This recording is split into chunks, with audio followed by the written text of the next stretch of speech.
Yes, students. Today we will start. We are going to start our next chapter, chapter number 19, and the chapter name is Energy and Force. Chapter name Energy and Force. First, you know what is force, है ना? When we eat food, drink water, eat balanced diet, है ना, all the things which we give us energy, then we use these energy to do work. okay?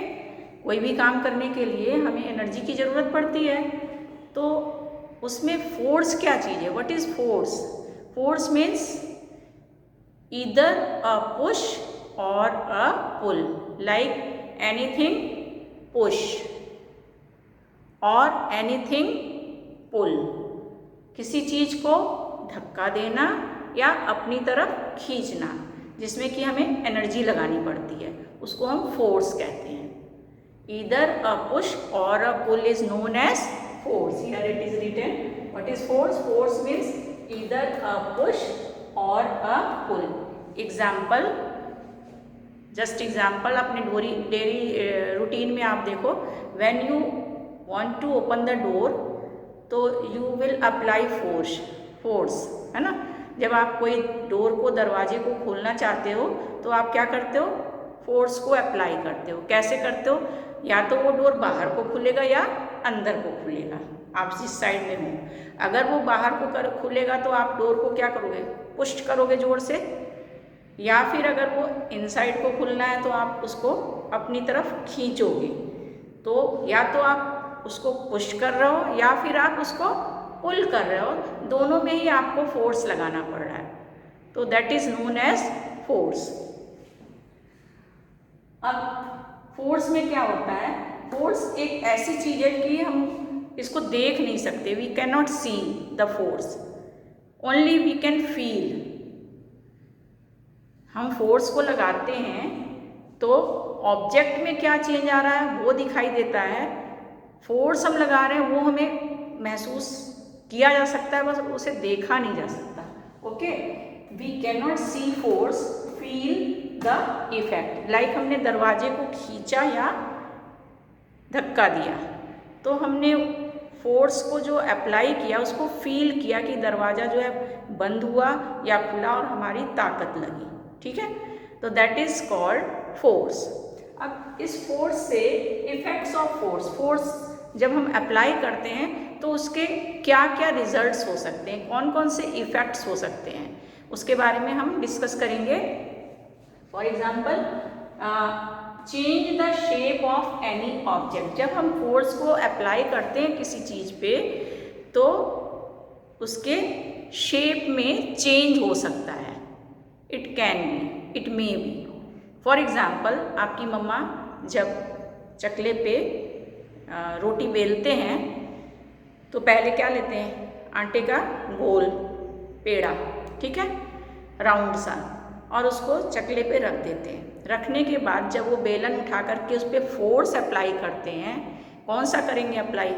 Push then pull, push then पुल, यानी आगे पीछे आगे पीछे. उससे क्या होता है? वो जो आटे का शेप था गोल राउंड पेड़ा वो चेंज हो गया, यानी वो बड़ी सी रोटी बन गई. तो दैट इज, इट मीन्स कि it can change the shape of any object. लुहार है जो सामान बनाते हैं, टूल्स बनाते हैं, वो किसी भी ऑब्जेक्ट पे जब फोर्स लगाते हैं अपने हैमर से उसको पीटते हैं तो वो जो ऑब्जेक्ट होता है लोहे का वो क्या हो जाता है? फैल जाता है. गर्म करके जब पीटते हैं तो सेम उसमें तो रहता नहीं है, फिर वो शेप उसकी चेंज हो जाती है. ठीक है, तो it can be change the shape of any object when we apply the force. Second आता है stop or speed up moving object. कोई भी जो मूविंग ऑब्जेक्ट है उसको हम रोक सकते हैं या फिर उसको स्पीड दे सकते हैं. फोर्स में क्या होता है, जैसे बैट और बॉल हम खेल रहे हैं तो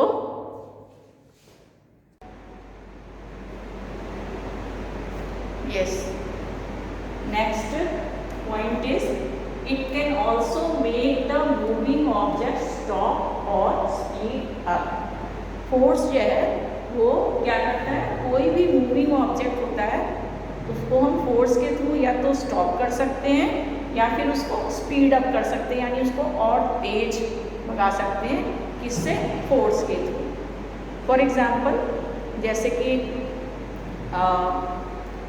जब हम हाथ में बॉल लेते हैं, बॉल को लेते हैं, ठीक है, और बॉल को बॉलिंग करते हैं, ठीक, तो जो बॉल को जब हम बॉलिंग करते हैं फोर्स लगाते हैं, उसको जितना ही फोर्स लगाएंगे उतना ही वो स्पीड के साथ बॉल जो है वो आगे को जाएगा।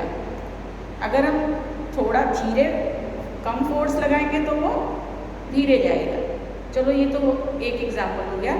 सेकंड लेते हैं, स्केटिंग जब हम करते हैं, बच्चे स्केटिंग करते हैं, आप लोग करते हो स्केटिंग ग्राउंड में, स्केटिंग ग्राउंड, तो वहाँ पे क्या करते हो, आपको जब स्केट चलाना पड़ता है ग्राउंड में तो आप फोर्स लगाते हो उसके साथ, उसमें जो व्हील्स लगे होते हैं, जब आप उसको फोर्स लगाते हो तो आप आगे को भागते हो, और जब जहाँ पे आपको रुकना होता है again you are using force, फिर आप फोर्स को यूज़ करके वहीं पे उसको स्टॉप कर लेते हो। This is the best example कि force can change, force can make the object stop और स्पीड अप। फोर्स से ही आप उसको स्केटिंग को तेज भगा सकते हो, आप तेज भाग सकते हो, और फोर्स से ही आप उसको एक जगह पे स्टॉप कर सकते हो जहाँ भी आपको रुकना है। तो this is the also effect of force. Next आता है it can change the direction of movement as well. Force से हम किसी भी चीज़ की डायरेक्शन को भी चेंज कर सकते हैं। यहाँ पे हम क्रिकेट का एग्जांपल ले सकते हैं। जब कोई बॉलर बॉलिंग करता है तो जो बैट्समैन है वो क्या करता है, फोर्स के साथ बैट से बॉल को हिट करता है, और बॉल का डायरेक्शन पहले इस साइड को जा रहा था और बैट्समैन ने जब उसको हिट किया तो उसकी डायरेक्शन चेंज हो गई। जिस साइड को वो हिट करेगा उसी डायरेक्शन में वो उतनी ही स्पीड के साथ बॉल आगे को जाएगी। तो it can change the direction of the movement as well, ठीक है। लास्ट आता है force can also make things turn. अब उसी एग्जाम्पल में हम लेते हैं क्रिकेट के एग्जाम्पल में कि जब हम फोर्स लगाते हैं तो किसी भी ऑब्जेक्ट को हम मूविंग ऑब्जेक्ट को टर्न भी कर सकते हैं। बॉल के साथ हम बॉल को बैट से हिट किया तो उसकी डायरेक्शन चेंज हो गई, टर्न हो गई, है ना। बॉल जो है वो टर्न हो गया, उधर को जा रहा था दूसरे डायरेक्शन में जाने लगा। ओके, ऐसे ही मान लीजिए कि जो वॉलीबॉल है, आपने फोर्स के साथ उसको फेंका, दूसरे साइड वाला जो प्लेयर है उसने फोर्स के साथ उसको डायरेक्शन उसकी मोल्ड कर दी। या बैडमिंटन खेलते हो उसका एग्जांपल ले लो, आपने जो उसके बैडमिंटन के साथ जो खेलते हैं क्रॉक बोलते हैं जिसको कि चिड़िया, है ना, उसको जब हम हिट करते हैं अपने बैडमिंटन से, दूसरा प्लेयर फिर हिट करता है, दूसरे डायरेक्शन में चला जाता है, तो इससे हम किसी भी ऑब्जेक्ट को क्या कर सकते हैं, टर्न भी कर सकते हैं। तो these are the things which are showing the effect of force. Yes, next topic here different types of forces। Okay, अभी हम चेंज क्या होता है फोर्स से वो देख रहे थे। अब कितने तरीके के फोर्स हो सकते हैं, तो there are mainly 3 types of forces which you will read in this book. Force of gravity, friction and third muscular force. Force of gravity, friction, muscular force. What is the meaning of force of gravity? First, we will discuss what is the meaning of force of gravity. It is a force that the earth exerts on objects, pulling them downwards. ये वो force होता है जो कि अर्थ की तरफ से लगता है किसी भी ऑब्जेक्ट को खींचने में, नीचे को लाने में। फॉर एग्जाम्पल, अगर आप बॉल को उछालते हो ऊपर को, वो ऊपर ऊपर तो नहीं चला जाता। जितनी फोर्स के साथ हम उसको ऊपर को फेंकेंगे,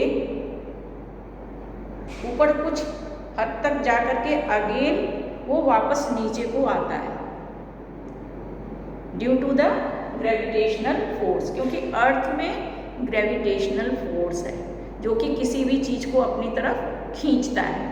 फॉर एग्जाम्पल, कोई पका हुआ फ्रूट होता है, राइपन मैंगो फॉर एग्जाम्पल, जब वो थोड़ा हैवी हो जाता है और वो अपने पॉइंट से टूट जाता है तो क्या होता है, ऊपर जाता है या नीचे आता है? नीचे आता है ऑब्वियसली। क्यों आता है, क्यों नहीं ऊपर चला जाता है? Due to the gravitational force, क्योंकि अर्थ में खींचने की अपनी तरफ एक फोर्स है। इसीलिए हम जब चलते हैं, यहाँ पे वॉक करते हैं फ्लोर पे, ग्राउंड में, तो हम उसके ऊपर ही चलते हैं, हवा में नहीं चलते होते। अगर आप स्पेस में चले जाओ, मून पे या किसी और प्लेनेट पे, उसमें ग्रेविटेशनल फोर्स नहीं है। दैट इज़ वाई वहाँ पे क्या होता है, हवा में लोग तैरते रहते हैं, वो फ्लोर पे नहीं टिक पाते। क्यों? क्योंकि वहाँ पे ग्रेविटेशनल फोर्स नहीं है जो कि अर्थ में है। दैट इज़ वाई वो किसी भी चीज़ को अपनी तरफ अट्रैक्ट करती है। सेकेंड आता है फ्रिक्शन, फोर्स ऑफ फ्रिक्शन। ये क्या है? A force that slow down the movement and produced heat is known as friction.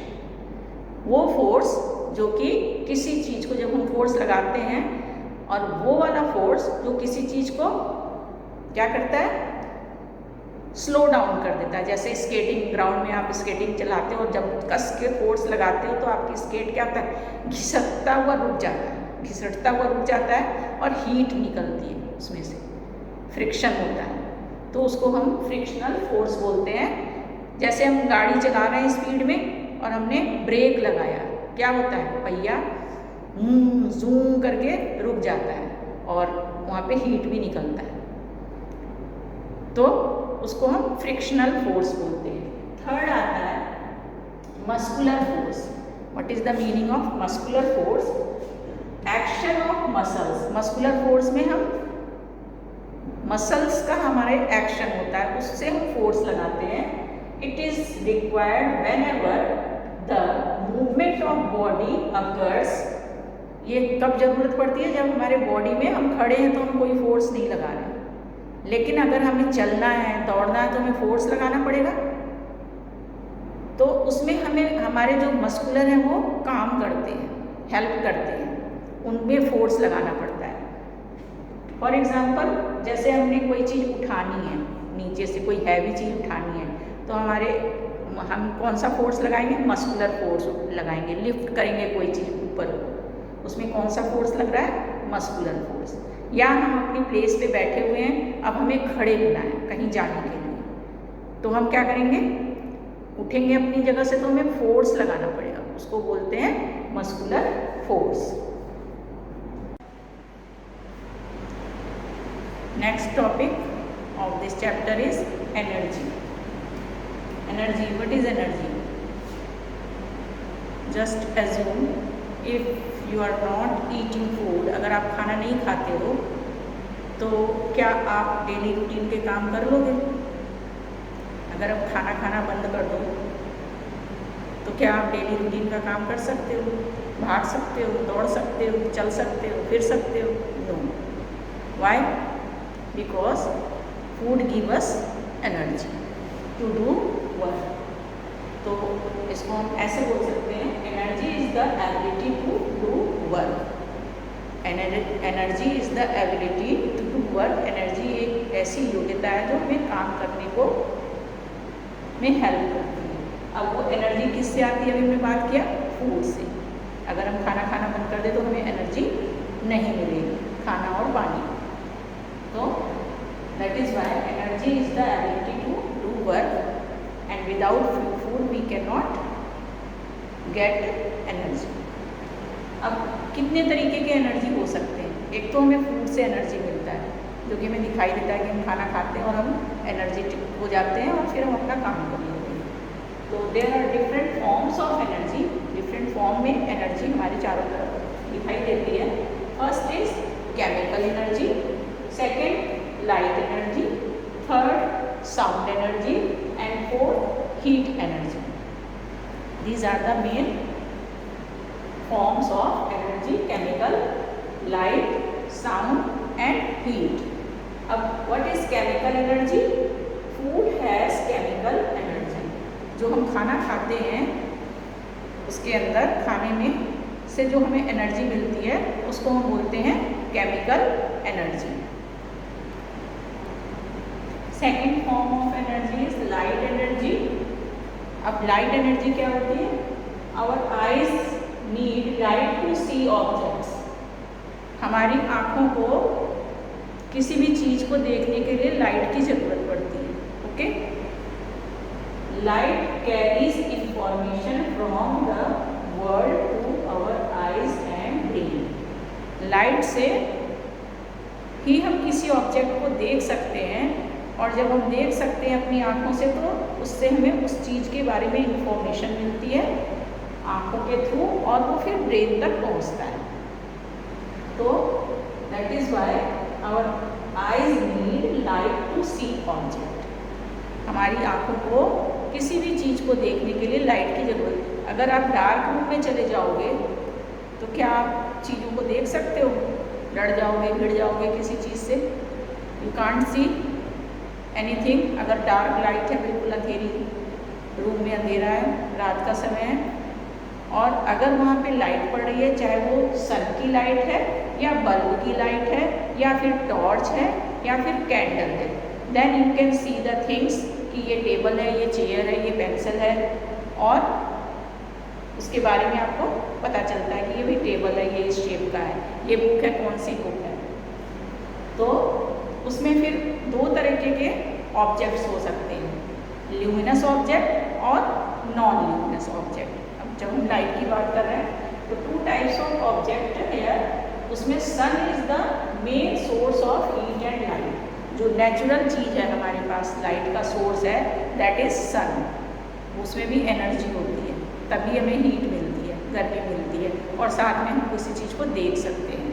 तो यहाँ पे लाइट की बात के लिए अगर हम करें तो सन जो है that is natural source of energy for light, और जिसकी वजह से हम पूरी दुनिया को देख रहे हैं, देख सकते हैं। अंधेरा हो जाता है, रात हो जाती है तो चीज़ें नहीं दिखाई देती हैं। तो sun is the natural source of light and it is luminous. ये किस टाइप का लाइट है? Luminous object, luminous which have their own light. Luminous object उसको बोलते हैं, sun is a luminous object because it has their own light, जिससे हमें रोशनी मिलती है। या फिर जहाँ पे जब रात हो जाती है, सन नहीं होता, तो हम ट्यूबलाइट जलाते हैं, टॉर्च जलाते हैं, कैंडल जलाते हैं टू सी द ऑब्जेक्ट। तो वहाँ पे जो कैंडल है, टॉर्च है या फिर सन है, वो क्या है, या ट्यूबलाइट है, वो क्या है? Luminous object.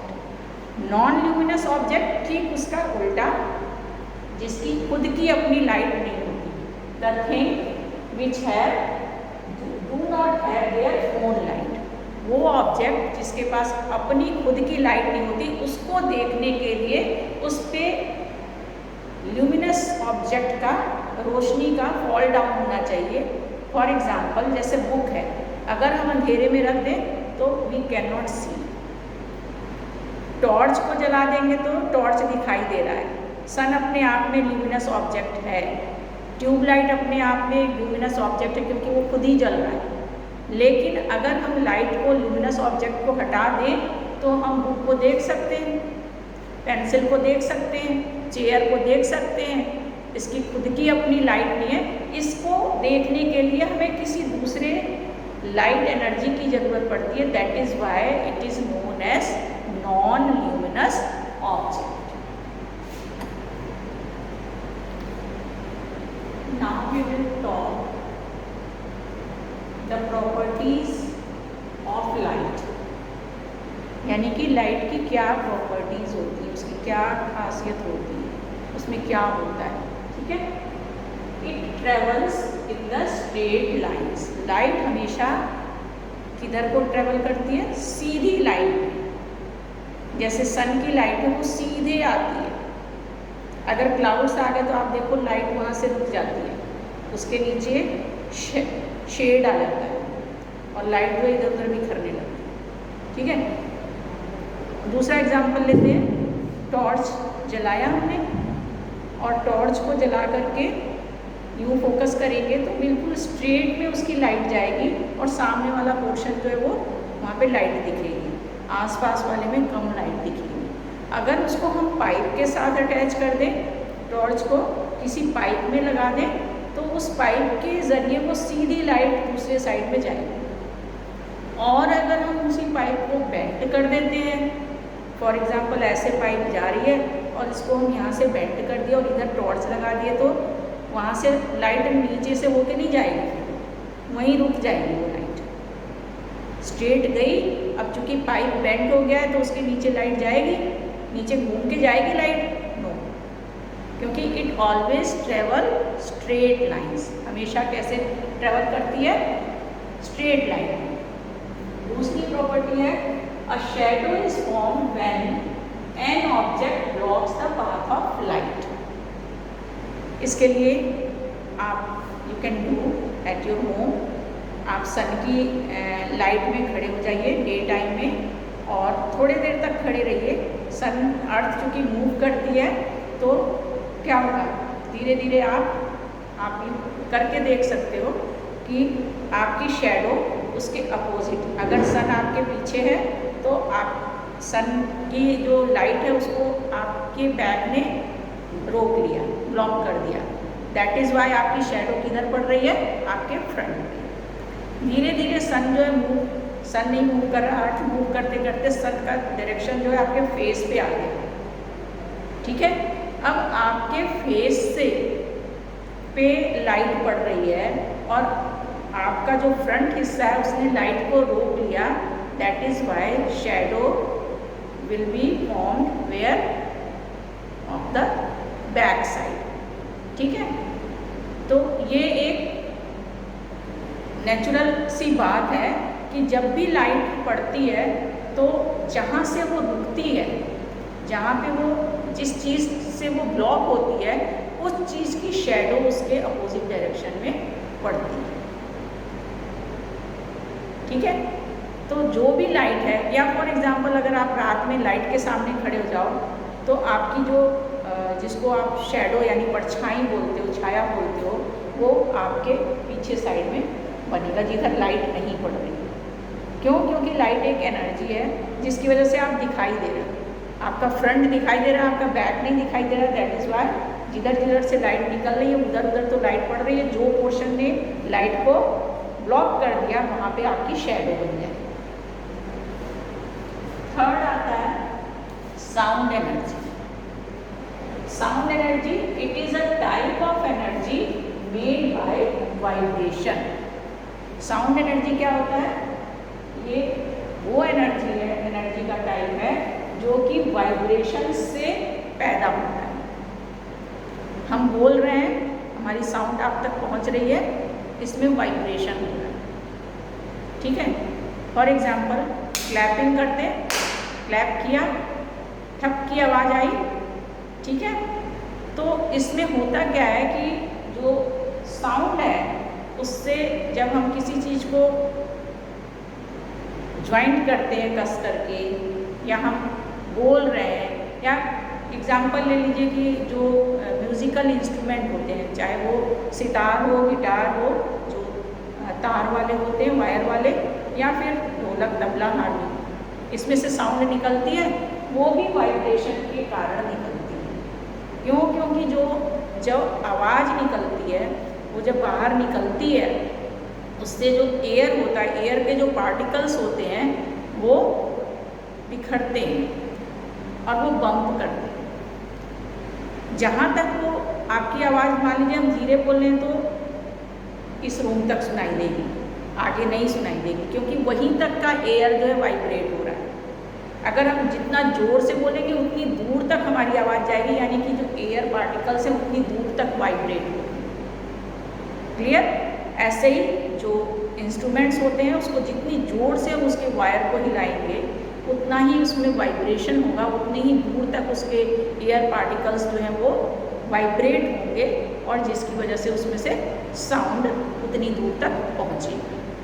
तो जो साउंड एनर्जी है it is a type of energy made by vibration. अब बात करते हैं साउंड की। Difference between musical sound and noise. Sound दो तरीके का होता है, आवाज़ें दो तरीके की होती हैं। एक आपसे कहा जाए क्लैपिंग करो और सारे बच्चे अपने अपने तरीके से धड़ धड़ धड़ धड़ धड़ धड़ धड़ क्लैपिंग कर रहे हैं। या कोई पोयम आपको बोला गया कि पोयम रेसिटेट करो, पूरी क्लास एक साथ पोयम को रिसाइट नहीं कर रही है, सबकी अलग अलग आवाज़ निकल रही है। तो दैट इज़ जब हम उसको सुनेंगे तो क्या लगेगा? नॉइस। नॉइस फॉर्म में आएगा वो हमारे सामने, साउंड निकालेगा। क्यों? क्योंकि वो ऑर्गेनाइज्ड नहीं है। ठीक है? तो म्यूजिक क्या होता है? It is organised into pattern and have pitch and rhythm. अब क्लैपिंग ही है, कभी वो सुनने में गंदा लगता है जिसको हम नॉइस बोल सकते हैं, और कभी क्लैपिंग सुनने में अच्छा भी लगता है। क्यों? क्योंकि जब वो हम सिस्टमेटिक वे में, ऑर्गेनाइज्ड वे में क्लैप कर रहे हैं 3 टाइम ठक ठक ठक, सारे बच्चे अगर ऐसे करेंगे तो क्या होगा? वो ऑर्गेनाइज्ड वे में होगा और सुनने में अच्छा लगेगा। जब प्लीजेंट होगा तो उसको हम फिर नॉइस नहीं बोलेंगे। जो आवाज़ सुनने में प्लीजेंट लगे, मन अच्छा करे, खुश करे, that sound is pleasant sound. उसको हम म्यूजिक फॉर्म में कह सकते हैं कि वो है, उसमें रिदम है, उसमें पिच है, वो ऑर्गेनाइज्ड है। गाना गाते हैं, जब हम बेसुरा गाते हैं तो वो नॉइस बन जाता है। जब हम सुर में गाते हैं तो पिच में गाते हैं, रिदम में गाते हैं तो वो म्यूजिक बन जाता है। ठीक है? दूसरा होता है noise. It is not organized, not pitch and rhythm. जो नॉइस होता है वो ऑर्गेनाइज्ड नहीं होता। जैसे कि हॉर्न, सड़क पे चल रहे हैं आप, या एरोप्लेन उड़ के जा रहा है, आपको सुनने में अच्छा लगता है एरोप्लेन की आवाज़ या हॉर्न की आवाज़। और कुछ हॉर्न ऐसे होते हैं जो म्यूज़िक के फॉर्म में बजते हैं तो वो सुनने में अच्छे लगते हैं क्योंकि वो ऑर्गेनाइज्ड हैं। तो जो चीज़ सुनने में प्लीजेंट लगे, वो साउंड अच्छा है, उसको हम पसंद करते हैं, वो म्यूज़िक की कैटेगरी में आ गया। जो साउंड हमें सुनने में नहीं अच्छा लगता, प्लीजेंट नहीं लगता, कानों को बुरा लगता है, इरिटेशन होती है, दिस इज़ कॉल्ड नॉइस। जैसे बहुत सारी जब क्लास में टीचर आती है और सारे बच्चे कोई आपस में उधर बोल रहा है, कोई उधर बोल रहा है, कोई दौड़ रहा है, तो वो क्या होता है? नॉइस होता है। लेकिन जब एक साथ आप किसी बात को बोलते हो तो वो सुनने में अच्छा लगता है। तो ये डिफरेंस है नॉइस में और प्लीजेंट साउंड में। Okay, thank you.